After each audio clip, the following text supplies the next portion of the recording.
At this point, I think it's safe to say Democrats will never learn. The more they attack and push back against President Trump, the more he is going to double down and do the complete opposite of what they want.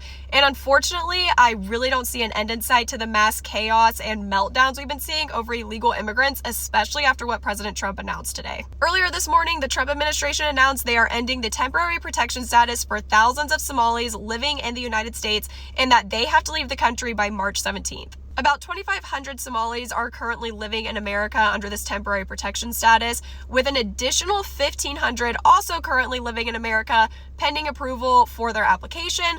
And DHS Secretary Noem said that they are good to go back to Somalia because the conditions have improved over there, and they also want to continue to put Americans first. Now, if you didn't know, Somalia was granted this temporary status back in 1991 due to an ongoing civil war, and to no surprise, Joe Biden extended it back in 2024.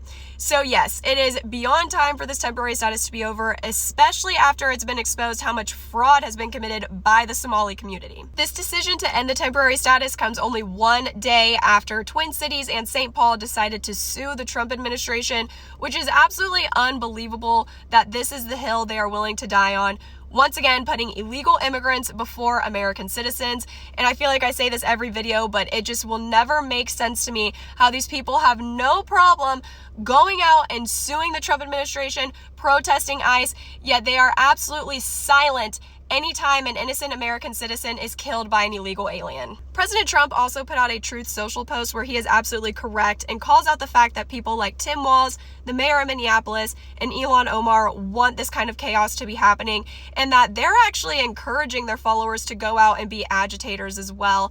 He also says that there is a day of reckoning and retribution coming, and honestly, this is what Americans want to see. This is why we voted for President Trump, because we want to see people be held accountable for their actions, especially for the ways that they have hurt America and how they have put American citizens last. We want to see them held accountable, and hopefully Minnesota is just the beginning of seeing people face the consequences for their actions.